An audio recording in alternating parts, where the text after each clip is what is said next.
Welcome to Open to Debate. I'm Naima Reza, your guest moderator. Life, liberty, and the pursuit of happiness. It's a familiar refrain and a trifecta enshrined in the United States Declaration of Independence. Three unalienable rights that are endowed to man and secured, we're told, by the institution of government. Yet happiness feels increasingly elusive. Over a quarter of American adults report having experienced depression. The Surgeon General has described loneliness as an epidemic. And just weeks ago, the World Happiness Report was published, ranking more than 140 countries. It was the first time in a dozen years that the United States was not amongst the top 20. And a key challenge was lower rates of happiness amongst people under the age of 30. So it's a good time to revisit this enshrined document and ask, how exactly do we pursue happiness? Is it via virtue, which is this idea that maybe we become happy by being good or doing good? Or is it pleasure, that we become happy by making ourselves feel good? This is a kind of debate that you could have in a philosophical realm between Stoics and hedonists. But today we're approaching it with two divergent perspectives. We're exploring the pursuit of happiness with a legal scholar who brings a historical lens for the primacy of virtue, and a philosopher who will argue for the value of pleasure. Let me introduce our debaters. On the virtue side of this conversation, we have Jeffrey Rosen. He's the CEO and president of the National Constitution Center and the author of the recent book, The Pursuit of Happiness: How Classical Writers on Virtue Inspired the Lives of Founders and Defined America. He also happens to be a returning debater. Hi, Jeffrey. Good to have you here. Hi, great to be back. And arguing that pleasure is the key to happiness, we welcome Roger Crisp, who's a professor of moral philosophy at the University of Oxford, where he's also a Uero fellow and a tutor in the philosophy at St. Anne's College. Roger is the author of several books, including Sacrifice Regained: Morality and Self-Interest in British Moral Philosophy from Hobbes to Bentham. Roger, thank you for being here today. Thank you for the invitation, Naima. It's great to be here. I'm going to get to opening arguments in a moment, but before that, I have a quick question because I've just run through a number of credentials you both have, very esteemed. But there's one I think would be important for our listeners to understand as well, which is whether you're happy. So Roger, let me start with you. Just a quick question. Are you coming to this debate happy, and what does that mean to you? I am happy, and that means I'm enjoying positive mental states through participating in this interesting debate. Jeffrey, let me ask you, are you happy? Well, I have learned that happiness includes virtues like industry. So this morning I got up and I did my reading and writing, and I was industrious, and therefore I'm happy. Excellent. And having read your book, I believe you're happier yet for having studied happiness because it got you into sonnet writing and memorization. Excellent. So I want to, with that established, with your happiness credentials established and the definitions thereof, let's dive into opening statements. We want each of you to take a few minutes to explain your position. So Jeffrey, I'll invite you up first. And based on your research, how would you articulate the virtue side of this conversation, that happiness is doing good rather than feeling good? So during COVID, I set out to read the books on Thomas Jefferson's reading list that he said informed his understanding of happiness as being good rather than feeling good. And this was an unusual project. I'd noted that both Ben Franklin and Thomas Jefferson had made lists of 12 or 13 virtues for daily living, and both of them chose as mottos for their project an excerpt from Cicero's Tusculan Disputations that said essentially, without virtue, happiness cannot be. So during COVID, I set out to read Cicero, which I'd never read before, despite my wonderful liberal arts education, as well as the other books in the natural philosophy or religion section of Jefferson's reading list. And these included Marcus Aurelius, Epictetus, Seneca's letters, as well as Enlightenment philosophers like Locke, Lord Bolingbroke, Hume's essays, and a few others. And what I found after a year of reading these books of classical moral philosophy is that for all of them, first of all, they contain the phrase, the pursuit of happiness, and Jefferson and the other founders relied on these sources in drafting the Declaration, and all defined happiness not as feeling good, but being good, the pursuit of virtue, not the pursuit of pleasure. And broadly, virtue meant different things over the ages, of course, but it had to do with self-mastery, character improvement, self-improvement, using your powers of reason to moderate your unreasonable passions and emotions so that you could be your best self and serve others, to use the modern formulation. It's really a form of impulse control, resisting your immediate urges and unproductive emotions like anger, jealousy, and fear, so you can achieve the calm self-mastery that makes us productive and self-possessed citizens. And then I set out to see how the founders applied these lessons in their own lives. And again, what I learned came as a revelation. They talked constantly about their efforts to achieve virtuous self-mastery, to calm their anxieties. They fell short in important respects, most notoriously slavery, where the enslavers acknowledged their own hypocrisy. Patrick Henry said, "Is it not amazing that he owned slaves even as he viewed slavery as violating natural rights?" But he confessed that it was simple avarice or greed that made it impossible for him to give up the lifestyle that slavery afforded. And yet, despite that hypocrisy, the founders were remarkably productive into their old age. And if they had a virtue that they continued to practice, it was industry. Jefferson's reading list is so inspiring in its rigor in prescribing what you should read and at what time of day. And it's inspiring to see Jefferson and Adams as old men exchanging the latest books they've read. And Adams so excited to learn that Pythagoras, a founder of Greek moral philosophy, had traveled in the East and read the Hindu Vedas. And Adams extracting from the wisdom of the East and West this idea that we are what we think. Life is shaped by the mind, and only by abandoning attachment to external results can we control the only thing we can control, which is our own thoughts and actions, and achieve the calm self-mastery that defines happiness. This project changed my life. It changed the way I thought about both personal and public happiness. I came to see it was important to be a good citizen and to be a good person. The personal self-government was necessary for political self-government. But the biggest takeaway was just changing my reading habits. And now, inspired by the founders, every morning I try to wake up and do actual deep reading rather than browsing and surfing. And I found that more than anything else, this immensely improves my happiness and has convinced me that the pursuit of happiness requires the pursuit of virtuous self-mastery. Thank you very much, Jeffrey, for those opening remarks. Roger, I'm going to hand off to you right now to make your opening argument. Please tell us your case for why happiness is about feeling good rather than doing good. Well, thanks very much, Naima, and thank you, Jeffrey, for that outline of your position. The debate we're taking part in is an ancient one, and I think one could see it beginning with the death of Socrates. At his trial, Socrates insisted several times that virtue was the only thing that mattered in one's life. It's the only constituent of happiness. And this view was defended by many of the followers of Socrates, including, of course, Plato and Aristotle. But in the case of Aristotle, he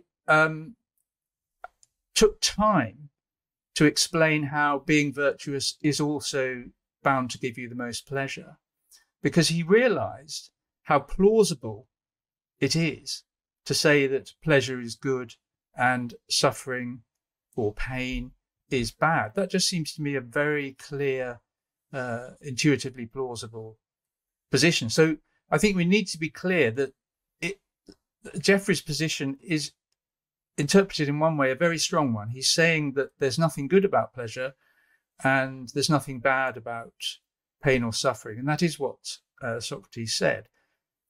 But of course, Socrates had a pupil called Aristippus, who's often identified as the first hedonist, who ran with that idea that pleasure is intuitively not only a good, but the good. In other words, anything else is good only insofar as it gives you pleasure. That could include virtue. So there's nothing to stop a hedonist saying the virtuous life is the best one, but it's the best one because it gives you the greatest balance of pleasure over pain. So I think what I would ask people to do is just reflect upon that question. Are you really ready to deny that pleasure is good and pain or suffering is bad? I'd also like to stress that we're not talking just about bodily sensual pleasures. We're talking about any kind of enjoyment. So it could be the enjoyment of virtue. It could be the enjoyment of accomplishing something with your life. It could be the enjoyment of spending time with your friends and your family. The enjoyments that Jeffrey there appeared to be admitting to having experienced early in the morning of reading these great works of philosophy and history and so on.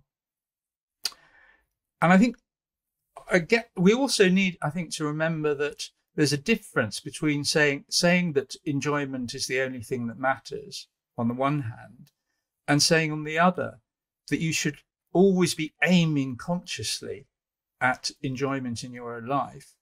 The chances are if you do that, you'll fail. So if you imagine somebody who becomes a tennis player and then tries always to gain maximum enjoyment from any game that they're playing, they'll probably enjoy the games less than if they concentrate on playing the best tennis. So there's no reason for a hedonist not to take many of the goods, such as virtue or accomplishment or knowledge or friendship, and advocate that they be pursued. But they're advocating that just because pursuing those goods indirectly will give you the greatest balance of pleasure over pain.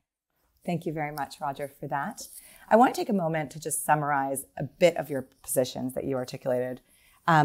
Jeffrey, your position really comes from the founding fathers, but also actually from before them. It looks at the sources, the primary sources that the founders consulted in reading lists like Jefferson's. So everything from Cicero to Locke, and even moving towards Eastern literature or wisdom. The root is that it is by doing good that you will become happy, that it's self-mastery and this idea of being your best self and helping others that will give you industry, good citizenship, that will give you that market happiness. And it's a basis in kind of recognizing your own limits, your own agency and self-control. And that kind of self-control and discipline can transcend oneself and create a society that is controlled, happy, and masterful in some way. That was my understanding of your argument. And Roger, I understand your argument saying you acknowledge, look, this is a dominant historical perspective that dates back to Socrates. However, there are offshoots early on in that philosophy that we really need to consult. One being Aristotle, who seems to, in some way, allow the possibility that virtue can allow for pleasure. And then much more so, Aristippus, who's this kind of father of hedonism, as you called him, who looked at virtue as a potential for pleasure, but also really looked at other pleasures. So virtue could be a path to pleasure, but it's not the only path to pleasure.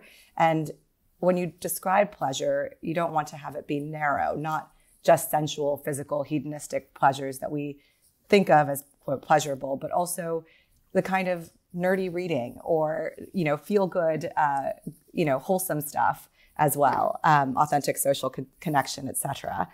And your key basis for this argument is, look, pleasure is bigger than, virtue is a part of pleasure.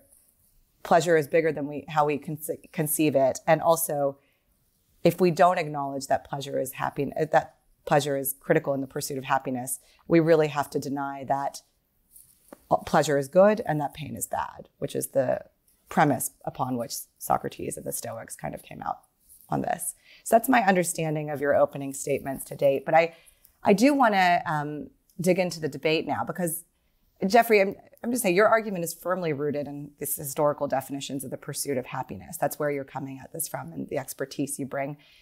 And you acknowledged in your opening statement that, look, there was some hypocrisies here. The founders, most of them practiced slavery, for example. I also, in reading your work, noticed that they were constantly anxious, not necessarily the happiest people in their writings, and also that they have an incentive here, that these founders were looking for control in some way. They were looking to erect government. And so it was in their interest for people to be self-regulated so that they could regulate them. So I just want to start with asking you, Jeffrey, why are these founders the right source on happiness and on virtue? Well, they may or may not be, but it's not the founders who are our source, but all of ancient philosophy. And it's my argument is that this was the understanding of happiness that persisted from earliest times through perhaps the 1960s. And what's so striking is that the classical understanding is not at all inconsistent with hedonism that Roger Crisp so thoughtfully outlined. And some of the founders themselves emphasized the importance of pleasure. And Jefferson, for example, having started his life as a Ciceronian skeptic or Stoic, concluded at the end of his life, I am an Epicurean. And by Epicurean, he meant not immediate pleasure seeking, which he thought was a libel on Epicurus, but the rational contraction of desires so that we could meet them in a thoughtful way, which is completely consistent with Roger Crisp's notion that through impulse control, we can achieve the pleasure that is sustainable.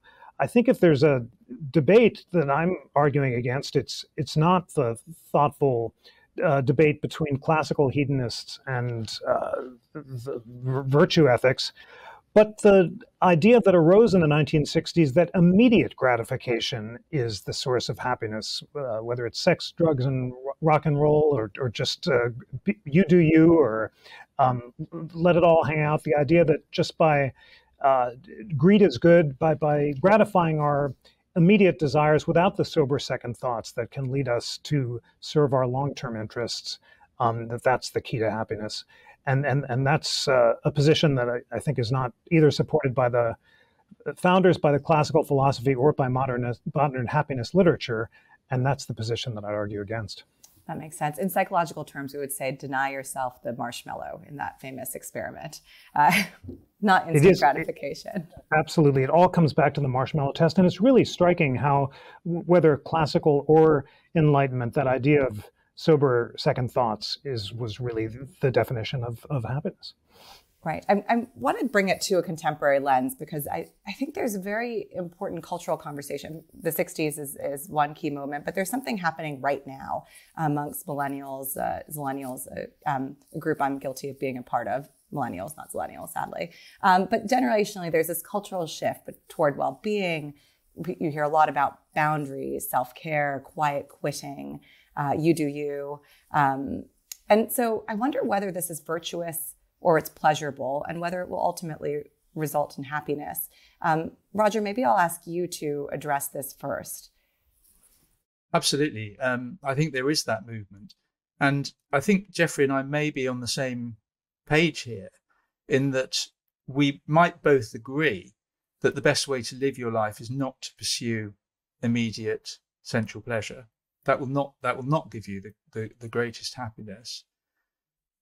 What will give you the greatest happiness, as far as I'm concerned, is having meaningful work, having a decent income, family and friends and so on. I don't think it's anything mysterious. I think we actually know what the sources of happiness are, and people have known for thousands of years what the sources of happiness are. But these sources are being forgotten by some people who claim that we should aim for short-term pleasures, or, for example, we should aim for the maximum income we have at the cost of other goods in our lives. So that makes sense. It seems like you're drawing a kind of middle point between pure virtuosity and pure pleasure in your argument, Roger. But do you think this trend toward well-being is virtuous, or do you think that is pleasure? Do you think that that optimizes pleasure in some way, if not maximizing it, optimizes it, and that is in itself important, not just the industry, but the care?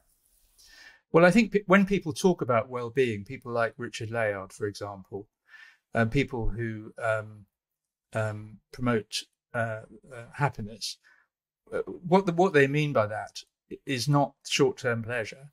Right. They mean contentment, life satisfaction, and so on. And the things that I mentioned, I think, are going to give you that. And that's what I think many people will be aiming at in their life, those sources of long-term happiness or enjoyment. Now, is that virtuous, that kind of life? Well, not necessarily, because some rather vicious people might have some pretty good family relationships and meaningful work and so on. Equally, I think virtue can be a sort of satisfaction for many people. Many philosophers have pointed this out. You can get a lot of enjoyment from contemplation of your own character. I mean, it shouldn't obviously turn into the vice of pride. But if you're generally contented with yourself as a decent person, you probably will have a better life. Right. I want to remove this idea of instant gratification, because I do think that you two will agree on that. And I want to focus on the kind of broader movement toward well-being, because that seems it has probably more debate in it. And we are, after all, a debate program. But Jeffrey, I wonder how you see this shift towards well-being and self-care, because I heard you reference you do you culture. And I'm thinking about how you kind of contemplated John Adams' own internal struggle between self-mastery and self-love or vanity. Yes, I wouldn't so quickly set aside the shift from delayed to immediate gratification, because that was the huge cultural shift in the 1960s. And I would be interested, in fact, in Roger's thoughts about why that happened. Some have blamed Freud and the shift from character to personality, others the Romantic movement. Others just note that pop culture itself came to celebrate immediate gratification and blame the cultural contradictions of capitalism, exacerbated by our new internet culture. But that is the shift, and I think Roger and I are on the same page about the satisfactions of work and relationships and so forth. We might debate the particular virtues that lead to long-term well-being. As he says, it's quite true that vicious people can have good family relationships. It is striking that the 13 virtues that Ben Franklin enumerated were glosses on the 4 classical virtues of prudence, temperance, courage, and justice, and they were really virtues of the mind, of the soul: industry, resolution, cleanliness, habits of daily living, jumping off of Pythagoras' 76 golden virtues that lead us to delayed gratification. And that's why it's all about habits. And that's why it's possible to have tremendous hypocrisy on important moral matters like slavery and being addicted to the avaricious lifestyle that it made possible, and still be industrious and have good family relationships. Those are all some thoughts. Some of the anxieties that the founders dealt with, including Adams, are the same ones that all of us deal with every day, and the general struggles to achieve humility and to subjugate pride and avoid ambition and avarice are common ones. But I think that if we can agree on the happiness that comes from delayed gratification and from impulse control, then this debate will be illuminating indeed. Thank you, Jeffrey. I want to take a moment, just Roger, for you to address that question of what happened in the 60s, this kind of age of sex, drugs, and rock and roll. What was happening, in the philosophy at that time as well? And do you think it's as dangerous or as problematic as being just simply about instant gratification? Or do you think that there were actually some good elements that emerged in that time period? Well, I would like to talk about the 60s. I'm not an expert. I was 9 in 1970. But let me go back first to 5th century, 4th century Athens, because I think there's an issue arising in what Jeffrey said about what counts as a virtue, how we understand the idea of a virtue. So the ancient word for that is arete. And it's usually translated as virtue, and it's usually understood to mean moral virtue, the kind of thing that we'd refer to as generosity or kindness or justice or something like that. But it also means excellence. So they would have talked, for example, about the excellence of a racehorse. And of course, it would be absurd to talk about a racehorse having moral virtues. It means that they've excelled in various ways. So I think we can extend the notion of virtues to include excellences of various kinds. And so, for example, the reading of the books that Jeffrey mentioned might be hard to slot under the heading of any particular moral virtue, but I presume that it wouldn't be difficult to see that as his exercising his own intellectual capacities and advancing his knowledge in a way that could be described as directing himself towards excellence. Now, I take it in the 60s, that ideal of living one's life was very much in the background. And people were thinking, maybe as a result of the release from the pressures of the Second World War and so on, and as Jeffrey was saying, the growth of capitalism and advertising and so on, people did start to focus much more on the short term, and it turned out for many people to be a terrible mistake. And Jeffrey, I'm curious, looking at something like doctors, which is the most virtuous career perhaps I could think of. You imagine medical professionals, therefore, by the analogy that, or the idea that virtue would be critical in this pursuit of happiness, would be happy. And yet studies suggest that doctors are far from happy. Their burnout rates have spiked post-COVID. Healthcare workers in many cases are more likely to be depressed or suicidal than the general population. I know you're not an expert in psychology or the medical profession, but I do wonder how you square that virtuous life and its outcomes against the framers' ideas that doing good is happiness. Well, I would resist the impulse to talk about virtue in the abstract. What's so striking about the framers is how practical they are, and disaggregating virtue into these virtues of the soul, avoiding the perturbations of the mind, as Cicero said, means that you could have a doctor who's dissatisfied by the burnout of work, but is successful in practicing mindfulness and calming his anxieties, or can have effective personal relationships with his kids, but is dissatisfied by health insurance. There's no such thing as a virtuous profession. It's very important to stress this is a radically empowering philosophy of self-mastery, and each individual has the opportunity on not only a daily but hourly basis to try to achieve that calm tranquility that defines self-mastery, which makes possible long-term happiness. And that's why it's also there's such connections to the Eastern traditions, and that idea that we are what we think in life shaped by the mind is so important. My dad, who died at 95 when I was finishing the book, was a great hypnotherapist of the 20th century, and he saw deep connections between the wisdom of hypnotherapy, that as we imagine ourselves to be, so shall we be, and the classical wisdom about virtuous self-mastery.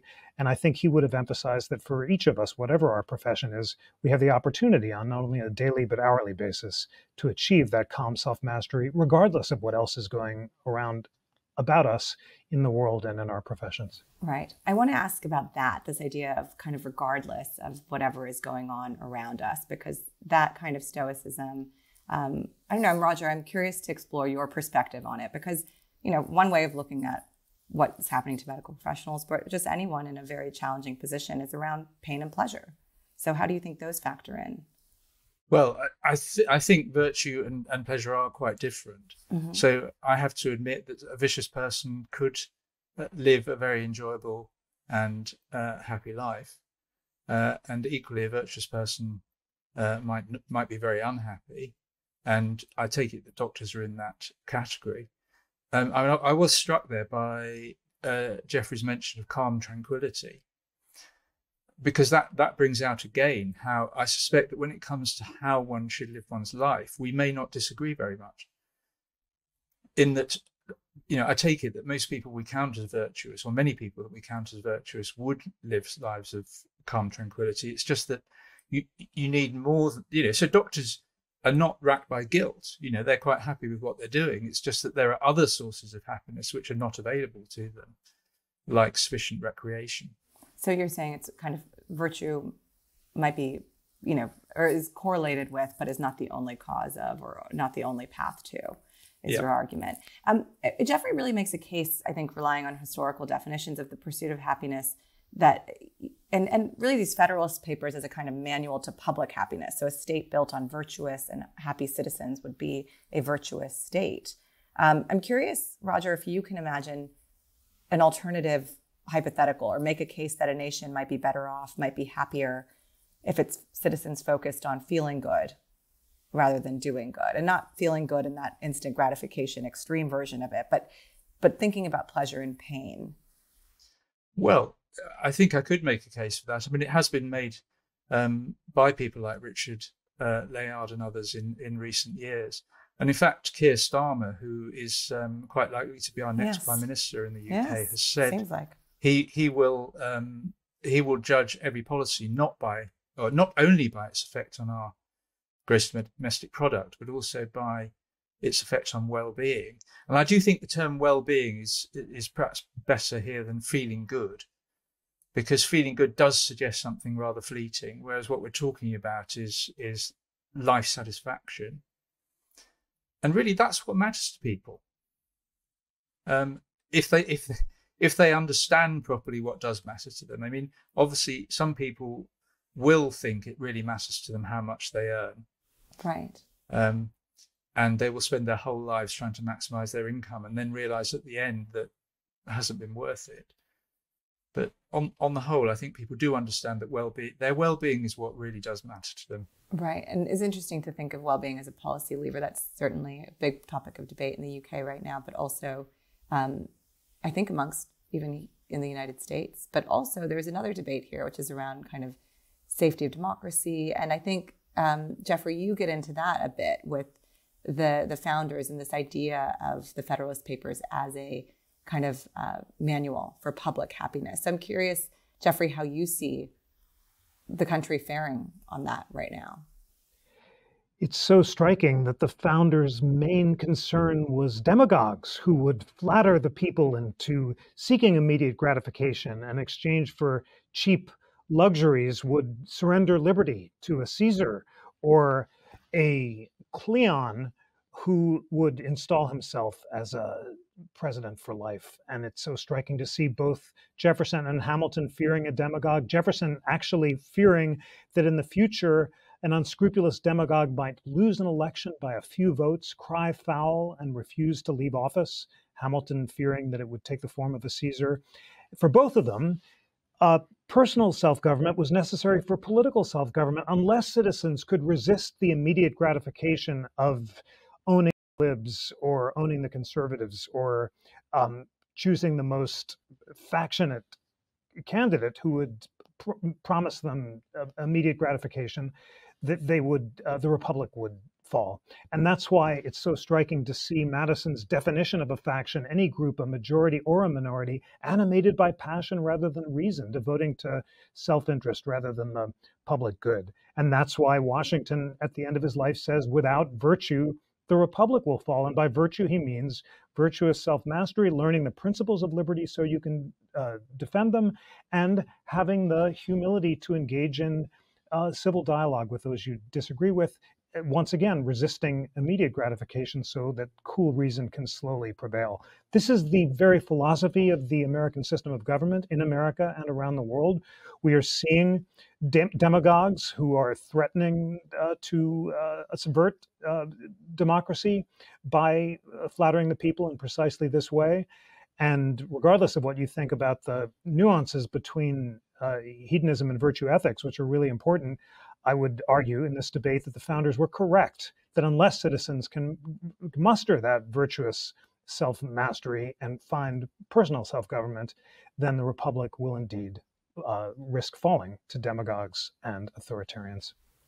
And so you are arguing that it really comes from the bottom up, particularly in this conception, that it is around personal self-regulation and the personal virtues. A virtuous leader, virtue defined by many principles kind of articulated by Jefferson, et cetera, including tranquility, silence, et cetera, that a virtuous leader is not enough. It needs to be a virtuous citizenry.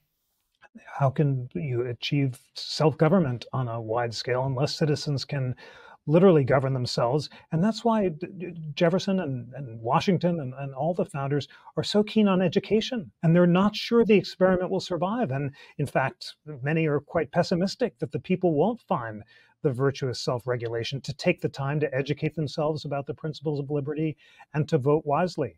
And that's why Madison is so excited about this new technology, the broadside press, that will allow citizens to publish complicated arguments like the Federalist Papers in the newspapers so that reason can slowly diffuse across the land.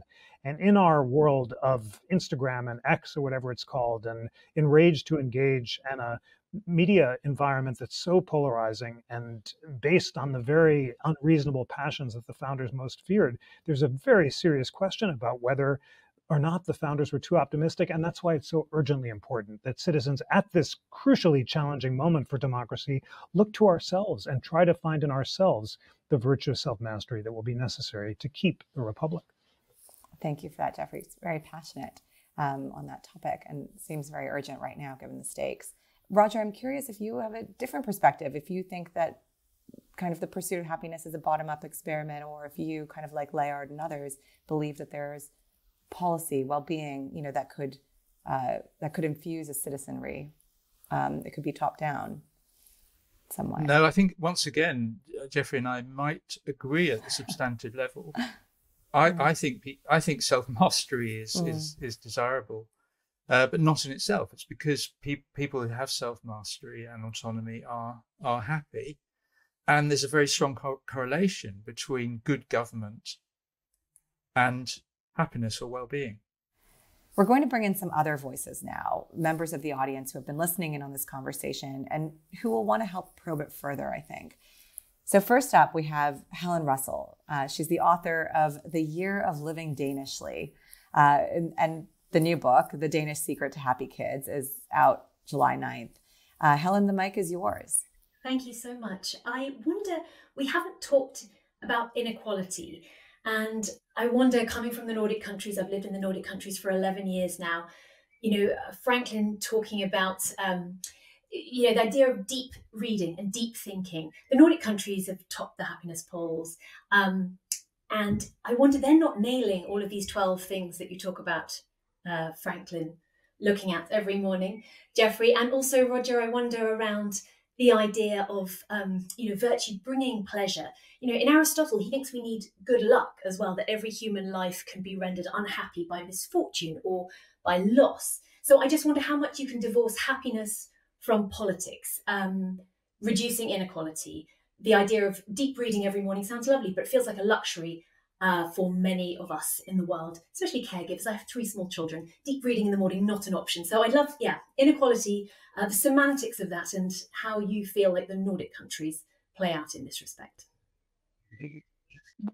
Wonderful. Well, a crucial question, and very important to stress that this philosophy of self-mastery was the opposite of elitist for most of American history. And it was so inspiring for me to see great figures like Phyllis Wheatley, the first published Black poet, who learned about the classics from her enslavers, studying with their children, and wrote poems of virtue that were acclaimed by Washington and all of London society. And then there's Frederick Douglass, who paid for boys on the streets of Baltimore to teach him how to read with bread after his wicked master forbade him from learning how to read. And then he bought with bread a copy of this golden book, The Columbian Orator, which had excerpts from the classics, and convinced him to be the greatest abolitionist of his time, and also to talk about the importance of self-reliance and self-mastery as the key to happiness. So this is the opposite of an elitist philosophy only available to educated white men. It has inspired freedom fighters from Phyllis Wheatley to Douglass to Ruth Bader Ginsburg to great figures of the civil rights movement today. However, you raise a really important practical question. What about kids? And during those child raising years, simply finding time in the day for the deep reading and focus and reflection that's necessary for this kind of growth is a tremendous challenge. That is why Justice Ginsburg always said that until men and women take equal responsibility for child rearing, women will never be truly equal. And it's urgently important for women or men who are raising kids. Maybe it can't be in the morning when the kids have to be tended to, but just carving out some time during the day, an hour, or at least for yourself, a room of your own, and for deep reading and reflection. It does require some support from a spouse or from society, but it is crucial for the pursuit of happiness. I wonder, in terms of the idea of bottom up, I guess having lived in the Nordic countries and being raised in Margaret Thatcher's Britain, I had a real mind shift coming over to here, but it feels as though there has to be some sort of legislation, some sort of structural change. The idea that the Nordic countries don't come top of the happiness polls every year because it's just a magical place where fairies rule everything. It's because the taxes are high and there's a welfare safety net that looks after everyone, at least in theory. So the idea of self-mastery and putting it all on the individual and this idea of well-being and developing ourselves is wonderful, but doesn't it have to come from above too? Well, that is not a debate that I'll stake my flag on here. The question of how everyone can find an hour a day simply to read the books that are free and online, and that's another equity issue that I really want to stress. For most of human history, Abraham Lincoln had to borrow books from a farmer, and when they were spoiled in the rain, he had to pull corn to pay for them. Then access to books was a challenge, and books were expensive. Now they're just free and online, all the wisdom of the world. All we need is the self-discipline and also the time to read them. So whether or not welfare policies and state intervention is necessary to carve out that time, or whether the American system, which relies on free enterprise and is suspicious of that kind of intervention, is necessary, is not a subject I'm an expert on. But I do believe that ultimately, all of us, as Frederick Douglass shows, regardless of our background, can find the self-discipline just to put the darn devices aside for an hour and stop browsing and amusing ourselves to death and actually engage in the deep reading that leads to happiness. Thank you, Helen, for that question. I do think it's an important one to think about inequality, the digital divide, the access of that, and the extent to which there is a role for government in a kind of top-down way of policies, be they paternity or maternity, paternity cover, or access. So it's a very good question, and probably a bit outside the realm of kind of a historical philosophical debate, but I think it is a very good pragmatic question to address. I don't know, Roger, if you had anything to add to that. Well, I think it's. I don't think it's any coincidence that the Nordic countries always come top, and I think there is a connection there with inequality, in that inequality is highly inefficient. In that it essentially, once you start earning about above $75,000, it's not going to make any difference how much more you have. So it's a waste, a real waste in terms of happiness many people do have much more than 75,000 a year, and of course the people who have less are suffering from inequality, partly because they have less than they might otherwise have, but also it doesn't feel great to live in a society where there's a bunch of people going around flaunting their wealth and making you feel inadequate. And I think it's important to remember also that there's actually in itself nothing bad about inequality. I mean, we could get rid of inequality by making everybody equally badly off, and that wouldn't improve things a great deal. What happens in the Nordic countries is that everybody is more concerned about the worse off than in most other countries. And that's a win-win situation, because if you live in a society like Norway, however well off you are, you're going to do better. Thank you, Roger. Appreciate that. Up next, we have Nancy Sherman. She's a distinguished professor and faculty affiliate at Georgetown University's Center on National Security and the Law. Nancy, welcome. Thank you so much. I really appreciate this conversation. So let me ask Roger a question that sort of bounces off some of Jeffrey's remarks. I mean, I love the Stoics. I write about the Stoics. My last book was Stoic Wisdom. But they are an austere bunch, despite their actually bite-size appeal on the internet as a self-help set of guidances. And Cicero, whose Tusculan Disputations is superb, found the Stoic self-therapy not very helpful for his particular predicament, which was the loss of his daughter in childbirth. And so he's railing against them a lot for not leaving room for grief and pain or figuring out how to, he says Alcibiades felt shame before Socrates when he couldn't be virtuous enough. You got to have room for it, for distress, burnout, moral injury, whatever you want to call that. So one of the questions is, they've got to leave room in this project of self-improvement for the feelings that are really hard to digest and metabolize. And that leads us a little bit to pleasure. My favorite in this whole conversation, Roger probably knows this, is Aristotle. And he has a much less austere view of happiness because he really thinks these external goods, and Helen mentioned luck, are critically important. The dominant part of happiness is virtue, but you got to have health, you got to have the support of a community, a political and personal, and housing, all those sorts of things. So that leads you to a more robust notion of welfare, well-being. And the question is, so where exactly does pleasure figure in this? Roger suggested that it's not just in the exercises of your excellences or virtues, but in all sorts of things. And I would add here, I'm a child of the 60s in some way. I wasn't 9 then. I was much older and enjoyed and came into adulthood during the 60s.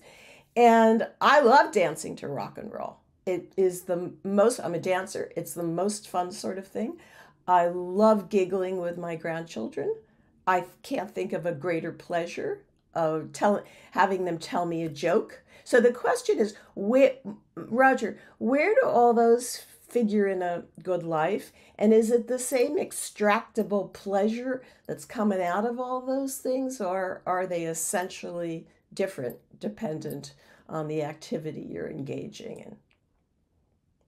Thanks, Nancy. I mean, I don't want to get into Aristotelian scholarship, but as you know, there are as many different interpretations of Aristotle on happiness as there are scholars of Aristotle. And my view is that we should take very seriously his idea that the ergon, or the function or the characteristic activity of human beings, is to exercise the virtues, and that's what constitutes happiness, is central to him. That was the Socratic idea.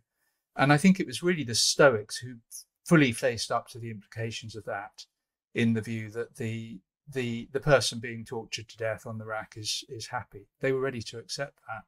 That seems to me to be highly implausible, if only because even if virtue is one good, there must be a number of others.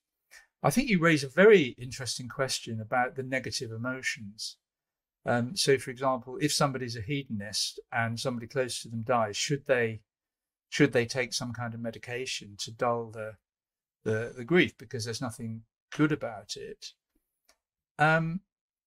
Well, I guess I'm inclined to think not, because of the pleasure we take in friendship, and the indirectness of the concern that we have for pleasure. What we're really concerned about is our friends and the relationship with them, and it's great to have those relationships. And it would affect our current relationships if we were just ready to take a pill to dull the grief when one of them passes away. But that's not to say that grief is not bad. But what about the pleasure, if I can just persist for a half sec? Is the pleasure that you experience in this whole range of things, from sun on your face to giggling, to being virtuous, is that all the same stuff, so that you can just experience happiness that way? Well, I'm inclined to say yes. There are lots of different kinds of enjoyment, but it's all enjoyment, and that seems to correlate with what neuroscience is telling us. It's the same circuits that fire when you're drinking Coke or listening to Beethoven. Now we have one more question coming, I think, to us from Monica. Monica Parker is the Wall Street Journal bestselling author of The Power of Wonder, co-founder of Hatch Analytics, which focuses on remote work. Monica, welcome. What is your question for our debaters today? Sure. Thank you so much for having me. I'm struck by both. Your arguments seem to be so wrapped up in capitalism. And in this capitalistic world, we've got chief happiness officers, world happiness reports. And yet the reality is we're so terrible at making ourselves happy. I think the latest statistic is 280 million people globally suffer from depression. And even the English word happiness starts from the Icelandic root hap, which means luck. So I think I probably would agree that we don't want to follow Aristippus, who called his own children phlegm and vermin. So I don't think we're going to that far. But I posit maybe that seeking happiness is just folly. How can we suggest to people that they should be happy in poverty? They should be happy in Gaza. People grieving or in burnout should be happy. So my question to you is a little bit of defend to me why you even believe we should be pursuing happiness, as opposed to, say, a mixed emotion like wonder or awe that people can achieve in any condition, both good and bad. And then that may lead to the derivative of happiness, as opposed to seeking happiness as an emotion, which we appear to be just woefully poor at for millennia. Right. Jeffrey, maybe you can answer that, and maybe from the perspective of the founders in particular. Wonderful question. So there are two definitions of happiness in Samuel Johnson's Dictionary of the English Languages, which the founder relied on. The first, as you say, is hap, from the Old English word chance or luck. And the second quotes Locke's essay concerning human understanding and how the rational contraction of desire allows us to meet them, and that is the virtuous pursuit of happiness, which is the classical definition. That classical definition doesn't involve seeking a sensation of pleasure or even virtue. It is living according to reason, which is virtue, which is excellence, which is truth. And it's founded in the shining Enlightenment faith that that it's self-evident that we should align ourselves with the divine harmonies of the universe, and in that sense fulfill our potential as human beings. You're quite right that there's nothing necessarily compatible about extreme capitalism with this rational pursuit of virtue and excellence.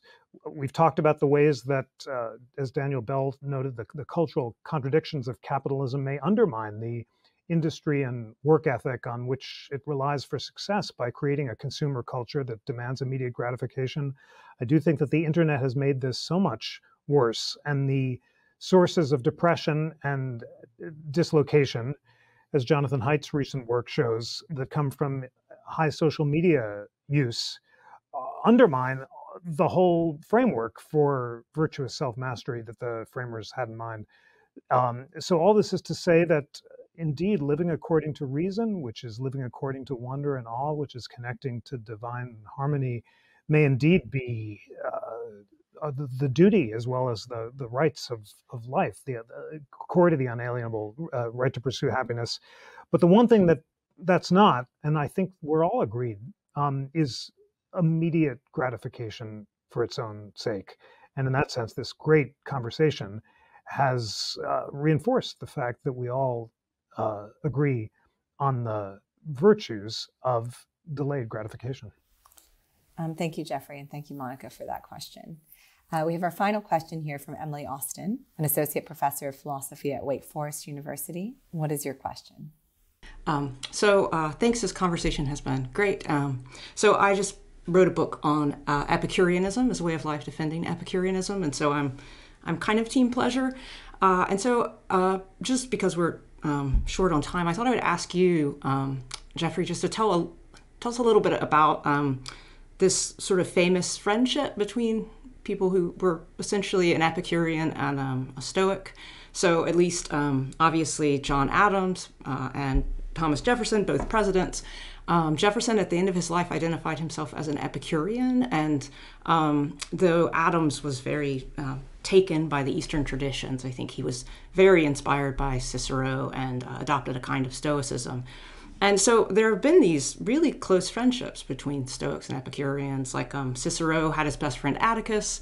And so this kind of draws attention to the fact that you have both arrived at that really you don't disagree very much. And so most people have thought that the Stoics and the Epicureans are very much alike when it comes to self-mastery and seeking tranquility and the idea that self-regulation really matters. But where they have differed over time is the idea that the Epicureans denied providence and the idea that the world was ordered for the good and that we are a manifestation of divine will, and that that human beings are animals. So the Epicureans rejected providence and advanced a kind of evolutionary theory, which explains in part why they were hedonists, right? So we're animals, and so we come to arrive at virtue instrumentally through our capacities for pleasure and pain and navigating the world. And so I'm kind of curious whether you think, and this maybe goes to Roger as well, whether sort of a modern conception of sort of evolutionary theory and a sort of idea that we're not maybe divine manifestations of or manifestations of divine reason, whether that kind of gives some sort of advantage to Epicureanism over Stoicism for some people who do kind of reject the providential model and accept a more modern scientific model. Thank you for that wonderful summary, both of the differences among Epicureanism and Stoicism, and also the Adams-Jefferson friendship. And you're so right about their convergence. And what's so striking was their theological convergence, that Adams summed up his mature faith as love God and all his creatures, rejoice in all things, which sounds much like the Shema, Hear, O Israel, the Lord is one, and thou shalt love thy God with all thy heart, soul, and might. And Jesus' summation of the basic lesson of the Old Testament, love God and all his creatures. I think you also put your finger on the fact that really the difference comes down to different conceptions of human nature, and the real consequence of this disagreement is in politics, not in theology or philosophies of happiness. Both are in favor of self-mastery, as you say. They did disagree about providence. Jefferson believed in an afterlife, but not a providential God, whereas Adams did. And the big difference is the nature of government. Do you have to have a strong state in order to tame human passions, as Adams insisted? Or are people basically good? Can they be perfected through education, and therefore is a night watchman state necessary to unshackle human potential, as Jefferson did? So that's where the rubber hits the road, I think. But thank you so much for helping us understand that both of them are converging around a classical understanding of happiness. Thank you, Jeffrey. Roger, do you have anything to add to that? I think I would want to distinguish between, on the one hand, a particular view of happiness or pleasure, where I would be more inclined to side with the Cyrenaics than the Epicureans. I mean, I'm very disinclined to think that pleasure consists in the absence of pain. It's the balance of pleasure over pain. So to detach that kind of question from the question about providence and evolution, and then I think once one's done that, one can see that something like a Cyrenaic position could be attached to an evolutionary account. Well, thank you for that. Thank you for that question, Emily, and to all our questioners who joined us today, Helen, Nancy, and Monica. We're just going to wrap up this debate and get to closing arguments. Before we do, and I know we've had some convergence around ideas here, and so the word debate I use in a interesting way here. But I'm curious what you learned from each other in this debate. And Jeffrey, I'll ask you to go first, particularly around this idea of virtue being a part of pleasure, but pleasure being the critical means to happiness. I wonder if you found that persuasive, or if you are doubling down on the founders' conception. Well, I think the founders would have denied the antithesis of our debate motion, not the pursuit of happiness, virtue or pleasure. Many would have said virtue and pleasure, just as Roger has so thoughtfully helped us understand, and as our conversation with our questioners have as well.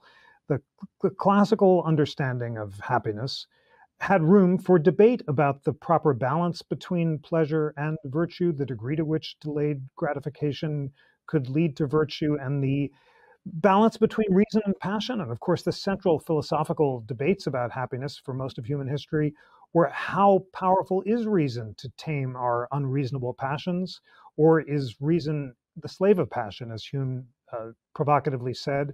And what's the role of conscience, the hardwired moral sense, in helping us balance?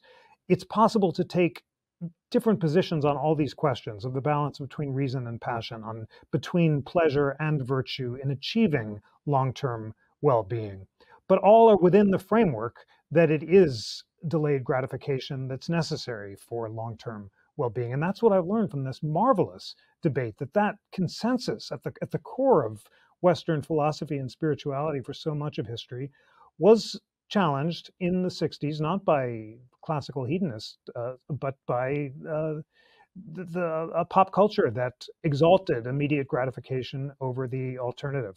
And I believe that after this great conversation, all of us are persuaded to embrace the classical conception. Roger, how would you respond to that, and what have you learned today? Well, I think I've learned that there's more common ground than we might have expected, and that on various central issues, Jeffrey and I would be in agreement. In particular, I think we might well agree on what the good life consists in, the life that's good for a person, independently of the life that's morally good. Where we will differ is on why that life is good for the person. He will say it's good for the person because it consists in their exercising the virtues, or their fulfilling human nature, or whatever. Whereas I will say it's good for them because it promotes their well-being. Yes. All right. Thank you. Let's getting into those differences. We're now going to move on to closing statements. This will be the last remarks we have in this conversation. And so, Jeffrey, you'll have the opportunity to go first with a closing remark. Well, thank you so much for this wonderful conversation. We've agreed that the pursuit of happiness consists in the pursuit of virtue and pleasure, and that virtue consists in self-mastery, and self-mastery consists in taming our unreasonable passions and emotions like anger and jealousy and fear, so we can achieve the calm well-being that will allow us to achieve our potential. I am so excited to have had my life transformed by rediscovering this classical moral philosophy. I was yearning for it when I was in college and studying the Puritans who failed to persuade me about the virtues of a good life through predestination or blind faith. And it's a marvelous inheritance that was really core to American education for most of our history. Middle school, high school, college kids, and law students all read these great classic sources and were inspired to achieve self-mastery and to focus on reading and growing through books. And the big takeaway that I just want to share with all of you is the transformative power of deep reading. A blessing of COVID was to have rediscovered it. I'd really gotten out of the habit of reading outside of my immediate deadlines and work, and the transformative universes that are glistening and waiting for us to rediscover just by setting aside an hour a day to stop browsing and reading is one of the virtues and marvels of this internet age, where all of the wisdom of the world is now free and online. So happy reading. Thank you, Jeffrey, for that closing remark, for those closing remarks, and also for the encouragement to read more. Roger, you're going to have the final word here in this debate. So please take a moment for your closing remarks and convince us why pleasure is the key to happiness. Well, I can't resist by reiterating my initial claim, which was that almost anybody is going to accept that pleasure or enjoyment is good and suffering is bad. But I would also like to point out how many of the things that philosophers and others have listed as independently good turn out to be things that we enjoy or take pleasure in. So, for example, the ancients would list virtue. They would list relationships, friendships, family relationships, knowledge, and so on. And then in more recent times, people have stressed the importance of accomplishing something or achieving something with one's life. These are all things that people enjoy.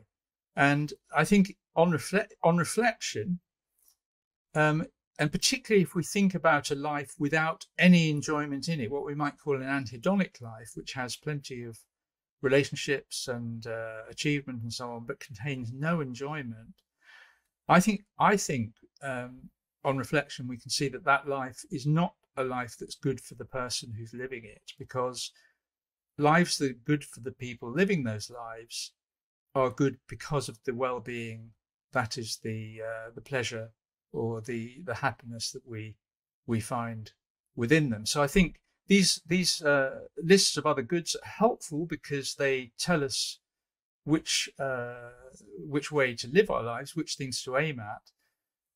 But it's an indirect way to achieve the real good, which is well-being or enjoyment. Thank you very much, Roger, for that. And that concludes our debate. I'd like to thank our debaters, Jeffrey Rosen and Roger Crisp. We so appreciate you showing up, you approaching this conversation with an open mind, and you're bringing thoughtful disagreement to the table. In short, you're being open to debate. Thank you for being here. Thank you so much. And I'd also like to thank our fellow authors and interrogators for being here, for bringing their provocative questions to the table. So thank you, Helen, Nancy, Monica, and Emily. And finally, a big thank you to you, the audience, for tuning in to this episode of Open to Debate.